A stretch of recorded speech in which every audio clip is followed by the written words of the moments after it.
Hello, you're about to hear Good Morning Seminole, our monthly signature event. Please enjoy. Good morning, Seminole. Good morning. I don't know, as I was driving here, I was thinking about how painful it is to come to a networking event, especially so early. But the reality is that every time I come to this particular networking event, I leave pumped, I leave energized. So thank you, Rebecca. Thank you for the Seminole County Chamber of Commerce. Well, hello everyone, welcome back. Let's get into our presentation today and begin our discussion on creating path to success in 2025. I am Rafael Caamano from the UCF Business Incubation Program, and with that, I would like to welcome our panelists. First and foremost, John Gyllin with the Seminole State College, Vice President of Resources and Economic Development. Gyllin, sorry about that. Next, Tiffany Wieder, Area Director, Sales and Marketing for Brookdale Senior Living.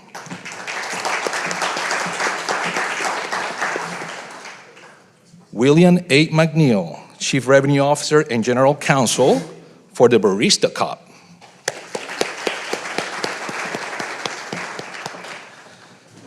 Is Chris Doney here? Oh, there you go, Chris, welcome. All right, thank you, panel. And by the way, we have short time, so don't get into any rabbit holes. Just keep it short, please. Yes, so let's start the session real quick. Why don't we start with you, Chris, and then we go, John, and the rest of the team. But share a quick 1-minute overview of your business, so we all get to know what you exactly do. So.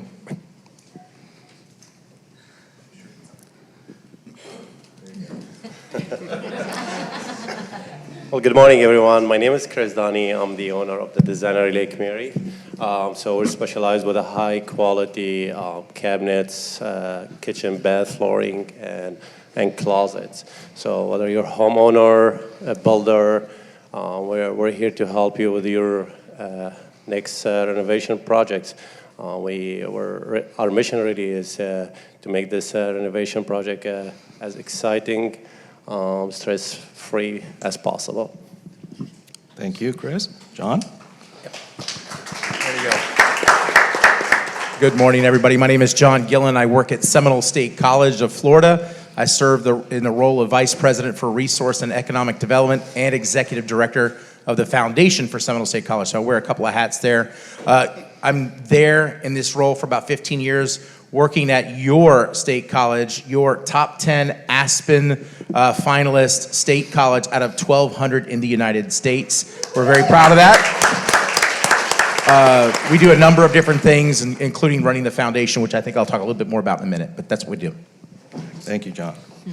Hi, my name is Tiffany Wieder. I am with Brookdale Senior Living. We are the oldest and largest senior living organization in the Central Florida area. We have 3 communities in Seminole County that represent independent living, assisted living, and memory care. We have 3 in Orange County, we have 4 in Volusia County, and 2 in Lakes. So we are one of 24 assisted living communities in Seminole County, but I believe that we are the best. Thank you. Bill? Good morning, everybody. My name is William McNeil. I'm the Chief Revenue Officer and General Counsel for a company called the Barista Cup. And this is a startup, and I've actually brought some props here, being the salesperson that I am. So what Barista Cup is a coffee machine in a cup, meaning that this invention here, you do not need a coffee machine. All you need is fresh ground coffee and hot water, and you can have your own coffee anywhere. And we also have a single-use version as well that we'll talk about in a little bit. Thank you. Well, thank you all. As you can see, this is a very diverse group. They all represent different industry, different organizations. So with that said, why don't each of you share why joining the chamber and how long you've been in the chamber? Chris, let's start with you. Well, let me tell a real story here. So I'm new to the a whole new owning a business, but I'm also new to Florida. So we moved here last year. So we were in Wisconsin, and it's kind of a lot different, cold, yeah, very. So I thought about everything when I'm moving here, except for one thing is knowing people. And when I came here, I didn't know anyone, and it was shocking for me. Starting a business, you need to be surrounded by people. We're social animals. So I came here, and I was like, oh, okay, and what's now? I want to talk to someone about what I'm doing. And then that's where I started with the chamber, and I can tell you this. This is the best thing I did in Florida since I moved here.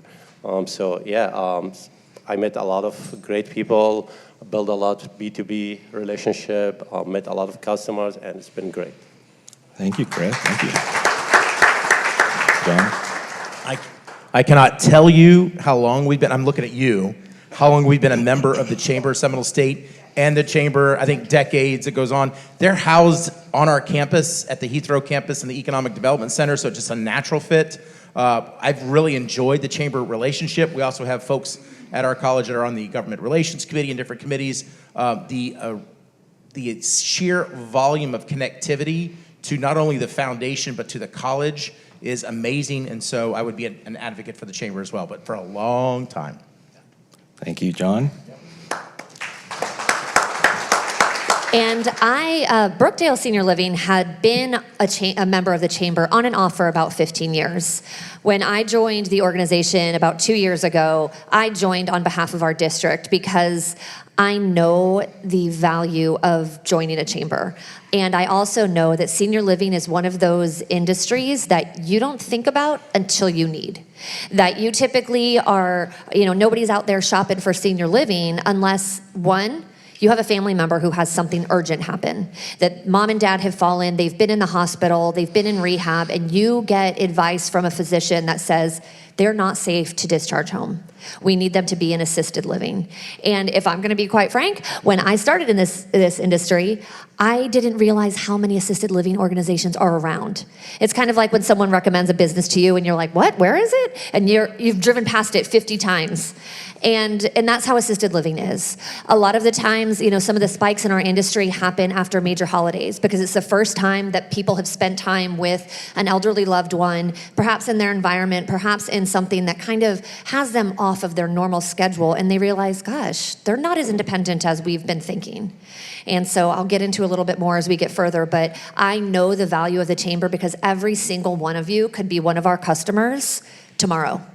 And you don't know necessarily who to call. And if you have somebody that is within the chamber, that is an organization that you trust, the business members that are around you, you can say, okay, you know what? I'm going to call Tiffany. Because honestly, I work for Brookdale Senior Living, and yes, I believe we're the best. But I'm connected to the industry. Because you don't even know what you need. You don't, PT, OT, you hear all of these acronyms and words that you've never heard before that you now all of a sudden need for a family member, and you might not have any experience with that. So then you can go to somebody who can point you in the right direction. And there's enough business to go around that I'm not gonna be selfish. If we aren't the right fit for you, I wanna connect you with the right people in the right places. And so that's where I see the benefit to being in the chamber, is that you never know what someone you're sitting next to might have a connection to that might be beneficial. So, like Chris said, we need people. And so this is the best place to find people who know people. Thanks. So Barista Cup story and why we're in the chamber is really simple. We are part of a larger organization called Fresherize. They've been a chamber member, I believe, for a long time. And we're in the UCF Winter Springs Incubator with Rafael as our leader. So I call it the triple threat because we have the UCF Incubator supporting us as a startup. We have the Seminole County Chamber, and we have Esteban and Irma and Guy, who you all know with the Seminole County Economic Development. It is a triple threat. And I've been a member of many different chambers from Michigan to here. This is by far, and I know this is a home team here, but this is by far the best chamber that I have ever seen in terms of events and networking. Yeah, and one thing I want to share for those that just started their companies is that it's all about relationship, as you can tell by their answers. but also is how much you need to invest into the chamber. What I mean by that, invest your time and be committed and show up. If you don't do that, the chamber is not going to work for you. So make sure you show up and you network and participate and contribute that way beside your annual fee. Thank you. All right, so in November, you guys all heard Dr. Sean Nate speak about the economic forecast. I don't know what you walked away with, but all I have in my head is that he drives a Sequoia and that it's falling apart, but he never provided the answer why it was falling apart. But so with that said, Bill, why don't we start with you and tell us about what you think about his presentation here. Yeah, so I was here for his presentation, and I too was very interested in the Sequoia story. So for those of you who didn't hear it, he had like 270,000 miles on his Toyota Sequoia, and all of a sudden all of the indicator lights went on. And I actually stood up and I said, when I had my first car and I had an indicator, I would just put a sticker over it to just avoid it. And so the takeaway that I had from it is, being a chief revenue officer, there's two things, in my opinion, for 2025 that we can't ignore. The first is your prospecting. I know, that's from a salesperson, because when you look at, I don't care what business you have, if you look at your revenue and your sales, that is what's called a lag measure. Meaning by the time you're looking at your sales, it's over. There's nothing you can do about it. And so you need to be looking forward in terms of your pipeline and what you're doing, attending events like this to prospect and to network. And then the second is, of course, artificial intelligence. I don't care who you are, you cannot avoid it any longer. I missed the first internet revolution. Most of my colleagues at University of Michigan went on number 7 in Google, another was number 7 at Yahoo, and I went to law school. So I missed that train, but do not miss this train on artificial intelligence. If you're not using it, definitely use it. All right. Well, I think that one of my biggest takeaways from it is that guy should moonlight as a comedian, because he is fantastic at storytelling and just had some really great stories. So if you haven't heard it, if you weren't here for it, go back and listen to the podcast, because the guy is hilarious. But I also took away the fact that we're okay. That the state of Florida is in a really good place economically, Central Florida in particular. That we look at the national economy and we think about some of the things that are forecasted, and sometimes people can think, oh my gosh, was there recession looming? Is everything okay financially? But no, the Central Florida market and Florida in particular, that we are in a really, really good place financially. That we have a low unemployment rate, paychecks grew, and that we are poised to have a lot of growth. I do agree with what Bill said a little bit, that AI is something, I don't know that necessarily that he spoke much to it, but I know that yes, AI is out there and we need to pay attention to it, but at the end of the day, people are still incredibly important. And I know that our industry in particular, AI and research and the internet, people can go and they are so informed that your prospects, your customers, your clients, they are some of the most informed customers that you have ever had, because there is information available at our fingertips at all times. They've already researched your business. They know a lot about your industry, perhaps, if they're coming to search for something. And if not, whatever you say to them, they're going to go sit in their car afterward and fact check you. Or they're going to be looking into whatever it is that you are sharing with them. So the relationship, we do business with people that we like and people that we feel connected with and people that we trust. And so if you're not out there talking to people, if you're not out there building relationships, then it doesn't matter what AI tells you, you're not going to be incredibly successful. But I also know that be prepared for hurricane season, because otherwise, like Dr. Snaith said, you are going to have a whole bunch of religious votives. So if you don't understand that, go back and listen to it. It was hilarious. Yes. His whole talk about, that was the only thing left at Walmart when he was looking for candles. So Thank you. yeah, Thank you you, missed Tiffany. it. It's hilarious. Okay, so go and listen to it. No water. And no water, yeah. All right, John. Shameless plug for your UCF SBDC. They do the Small Business Awards. So I got to hear Sean Snaith speak again in January. And then the State of the College of Business, he did another economic outlook a couple of weeks later that Edition Financial hosted. So got to hear him a couple of times. But I'm trying to figure out the takeaways from it, because, again, he could be a comedian, super intelligent, super funny, and trying to connect all the dots to things.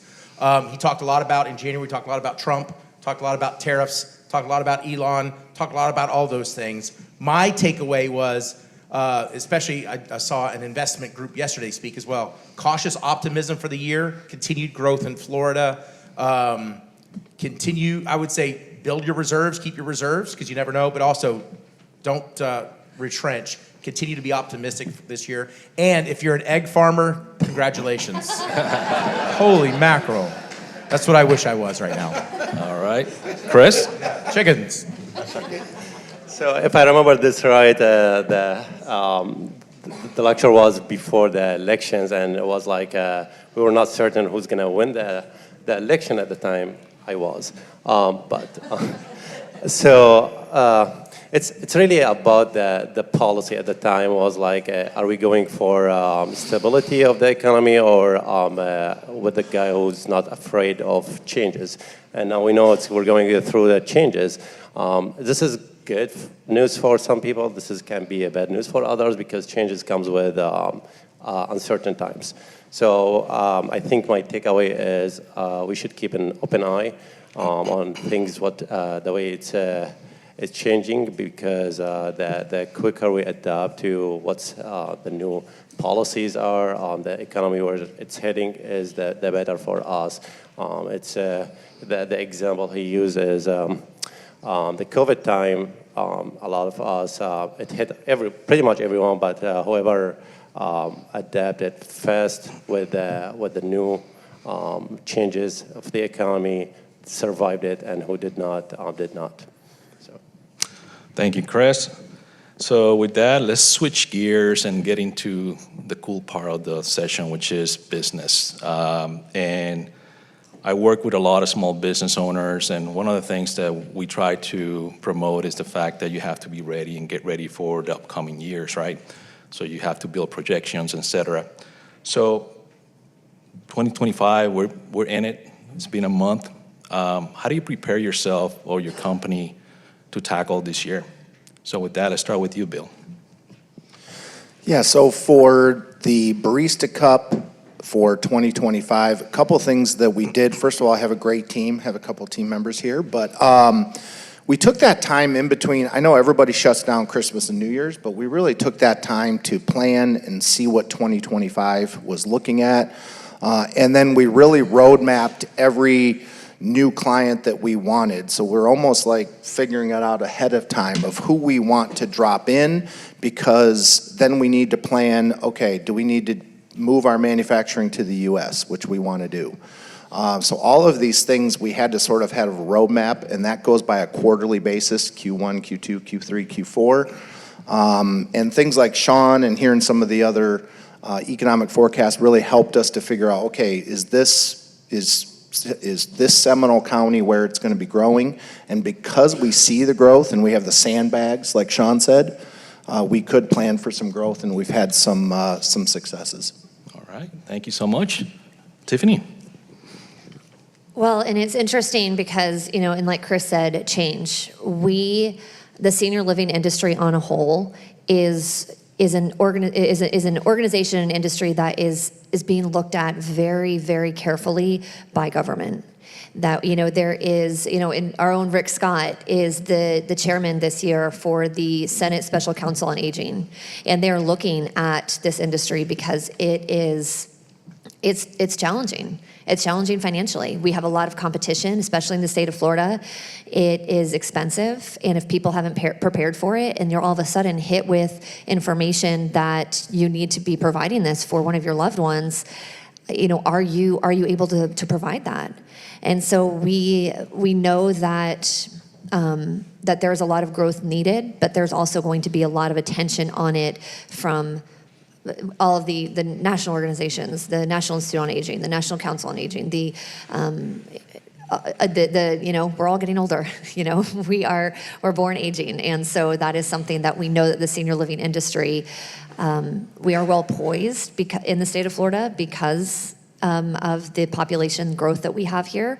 But it is definitely something that we are looking at very heavily, some of the legislative decisions that are going to be made in regards to, finances and Medicare and how it is going to be affecting our industry. Thank you so much, John. Are we prepared for 2025 in January? We're halfway through our year already. July 1 through June 30th is how academic years go for us, and even with the foundation and the college. And so we're halfway through the year. Our enrollment is trending up. Our enrollment for the spring is up, and our fundraising is doing incredibly well. That being said, we had a 5-year strategic plan that was put together several years ago. It was put together in mass with a whole bunch of folks across our campus. We're now embarking on a new strategic plan based on the fact that Seminole State College is your learning partner for career success. Seminole State College is your learning partner for career success. What does that mean? Our friends at Gene and folks at Seminole County Public Schools, we're still recruiting those students out of high school to come to us. But what about the adult learners, the folks that want to come back, get a degree and certificate? How are we promoting and connecting to our community for all aspects? There are people in this room right now that might need a refresh, a certificate, a different degree, a new start, those kinds of things. How can we be that partner for you in all of this? So right now we're embarking on a new strategic plan. It's actually starting next week and going throughout this year. So in 2026 through 2030, we'll have a new 5-year plan for the college. As far as the foundation is concerned, we're again halfway through the year. We take a look at our measures and benchmarks. We look within our organization. Are these the right measures and benchmarks that we need to be looking at in terms of how we are defining success in our foundation? And so we take a look at that all the time. It's hard. We have 39 volunteer board members that help us be successful. And so that's tough when you're trying to get volunteers to do things with you and a very small staff as well. But we've been able to see success, I think, partly through the continuity of our staff and those kinds of things. But we also have a pretty standard plan of this is how we do. We tweak it every year. So I think we're poised to have a great year. We've got a big event coming up. We're sold out for that, so we're excited about that. But I think we're poised to have a really good year in 2025. Thank you, John. And something that stood up here is strategic plan and working on your business. Make sure you take time to do that. That is so important. Chris. So one of the issues I have is this is my very first year. I was working on my business plan for this year, and then I was like, oops, I don't have any historic information to build in my business plan based on. So the way we did it is it's back to the power of networking. So we talked with other business owners under the Designery umbrella. So we gather all in one place, and then we work together on one big business plan. And then, so we divide that business plan between numbers, and I'm the number guy, but it's also about having strategy. So how we gonna face the challenges, how we get everyone's opinion, and so we start discussing that together. And we also start going through a monthly meeting, because as much as I believe on the business plans, I believe on making it flexible, because changes comes, and when changes comes, you need to be you need to adapt quick to that. So when opportunities show up, take it. Don't restrict to your plan. And if things goes not as you're expecting, then okay, well, it's time to change. Even the plan says otherwise. So, Thank you. And one thing I want to share with the audience is that make sure you visit your local library. There's a lot of good resources there for you to plan for next year. And also take time and have lunch or coffee with Rebecca at some point, because she can also share a lot of information about the local market that will help you be more competitive or help you find other opportunities. Would you not give a shameless plug for your incubators as well? I think they're great places between Seminole State and UCF, the incubators, right. You can get a lot of business planning there as well. Yeah, especially the Seminole State SBDC or Seminole State College. They have an incubator and also a sister incubator, and also they have the SBDC office, and there you can get a lot of people with great experience, access to great databases, and at no cost. It's free, and they can help you build that plan. So please take advantage of all the free tools you got here. You're not alone. All right, so let's go back to you, John. Given the Thai economy, right, and the inflation, how will that affect your projection for your foundation this year? Still, I mentioned earlier when talking about Sean Snaith about the cautious optimism. I think some folks are heading into 2025 thinking very robust in terms of their performance with their businesses and their companies and their organizations. Seminole State College and the philanthropy that we do is tied to individuals and companies and nonprofits and organizations. It's all relational. So one is maintaining those relationships. I go back to the 07-08 economic downturn when I was at a different institution and we were all nervous about who's going to continue to give and those kinds of things. What I think we saw was that companies, I mean, first of all, let me back up. How many of you in here are philanthropists? I think all of you are. If you've given any of your time or any of your talent, if you've bought Girl Scout cookies, if you've done anything like that, you're a philanthropist. I think we all want to continue to be philanthropic and give and support. Well, what does that look like? Well, during that last recession, a couple or a company might be giving to 8 or 10 charities. Well, they might have just peeled back and scrutinized their philanthropy and maybe gave to 4 or 5. Do we see that happening this year? Not as so much. We still are on path to have an incredible year. We are focused on a couple of projects that we're trying to do and trying to coalesce the philanthropic community around those projects, and we're seeing success. So I'm still bullish on this year. Again, you all are out there thinking about your philanthropy and where you want to give, and if your resources tighten, you might think about which philanthropic organization you want to give to. That's why it's important that we all are out there creating these relationships and connectivity so you can support those charities. Wow, well said, John. Thank you so much. Now, Bill, I know that Barista Cup just landed a big contract with Baltic Air in Europe. I think the contract is up in the millions of cup per month. So how does that affect your forecasting, or how does that affect the momentum that you have for 2025? Yeah, so the airline is Wizz Air. We do have Baltic Air as well, by the way. But yeah, but Wizz Air, and we just in the last week found out that we are now replacing another onboard coffee option. So it's actually going to double our sales on Wizz Air as well. And we have 2 other airlines that are coming on board. But what that does is that allows us to control what we can control. So the one thing I can tell everybody here is, you remember putting the sticker over the indicator lights? That is one thing that we are trying to do, is we are trying to put a sticker over all of the chaos and the craziness and the change, because sometimes it can get overwhelming.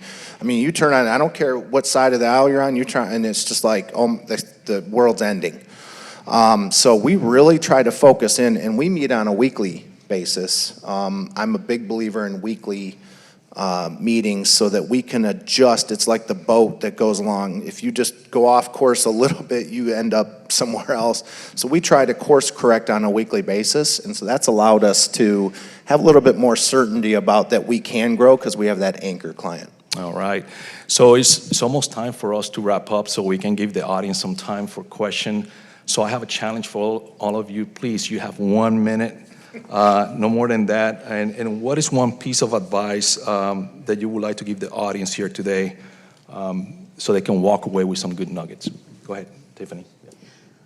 Research long-term care insurance.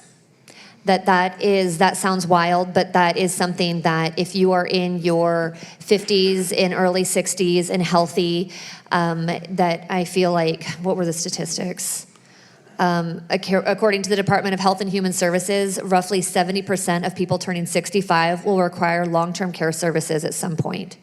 And so if you have any sort of assets, if you love your children, if you kind of like your kids, research long-term care insurance, because I feel like that's something that will be a payer source in the future that will be guaranteed for financing senior living. Thank you for sharing, Tiffany. John? As far as Seminole State is concerned, research your 211 plus degrees and certificates that we have at Seminole State. We are the most cost-effective path to a degree. There's a lot of options and a lot of opportunities out there. As far as strategic planning is concerned, I'll give you a couple of the leadership cliches. What is it? Failing to plan is planning to fail. I would say surround yourself. You've got a group or an organization. Their input is incredible. By asking for their input, you're going to get further buy-in. So make sure when you're strategic planning with your organization, you're getting more folks at the table to have that discussion. And then lastly, in any of your businesses, be genuine, sincere. People tell when you're not sincere, and just try to find the mutually beneficial opportunity there. We're in fundraising and philanthropy, so we try to find that connection point. Everybody should be thinking about how education impacts their community and their lives. So we want you to support education, but be philanthropic and support. Thanks. All right, Chris? This was really good advice. I'm a big believer on differentiating yourself from the markets. So it's don't be afraid to make some tweak and changes. If there is an opportunity here or there, jump on it. Don't be afraid that you don't have to go straight the line. The more you have unique stuff, people will reach out to you. So. Thank you, Chris. And Bill? And I got two quick ones. The first that I even tell my kids is half the battle or most of the success that I've had is just showing up. In today's day and age, it's so easy to say no to I see people say no to the coffee, to say no to the networking event, don't go to that holiday party. I received all my investor funding by going to a holiday party this year. That's it. So just one event, and I almost didn't go and went somewhere else, so half the battle in life is showing up. And number two is ask good questions. Over 30 years of sales, I am not the best salesperson, but I ask really good questions based on my law background. So if you ask more questions of your potential prospects, your customers, you're going to have a lot more success. Yeah, and don't forget to listen to your customers. I think that's the biggest thing you can do for your business is listen to your customer. That's where you get ideas and you feel the pain and their migraine and you can fix that. With that said, thank you so much for everyone here, the panel. Question? We're allowed for one question back here. Yep. Oh, can you wait for the mic, please? Yep. We're recording a podcast. Good morning, everyone. Pam Harges, Focal Point Business and Executive Coaching. A question for you all. First off, congratulations on where you are now and what you're forecasting for 2025. But one thing we didn't talk about is what are the potential roadblock, speed bump, or mountain that you're anticipating you might have to overcome this year? Go ahead. I can go, we manufacture in China, so that's all I have to say. That could be a huge roadblock, so that's why we're looking to manufacture in the U.S. All right. I think that for Brookdale and for the senior living industry on a whole is going to be the health of our residents. That people are choosing to stay at home and they're moving into assisted living when they are sicker. And so the healthcare industry being able to have qualified care staff and qualified nurses and med techs and people that are wanting to work in the healthcare industry. That is a 24/7. The healthcare industry has taken, since COVID-19, has taken such a huge hit. And so employment, I think that staffing challenges within the senior living industry is a huge challenge. So that's one of our biggest things that we're going to face in 2025. Thank you for sharing that. Yeah. Last week, there were some hiccups at the federal level related to grants. We also oversee the grants department at Seminole State College. So there are several federal grants and state grants that flow through the federal to the state to us. And so we had a calamitous couple of days. We were trying to figure out what this is going to look like because there was a big pause. So we're going to keep watching that to see how this landscape changes over time and what is federally funded and what is not. And so we're keeping an eye out on things. And that's, I wouldn't say a roadblock, but it could be a potential hiccup for us. Yep. So that can be a hiccup for us as well. We have some products coming from different places. China, obviously everyone gets something from China, but Canada, Mexico. Back to the eggs thing. Don't put all your eggs in one basket.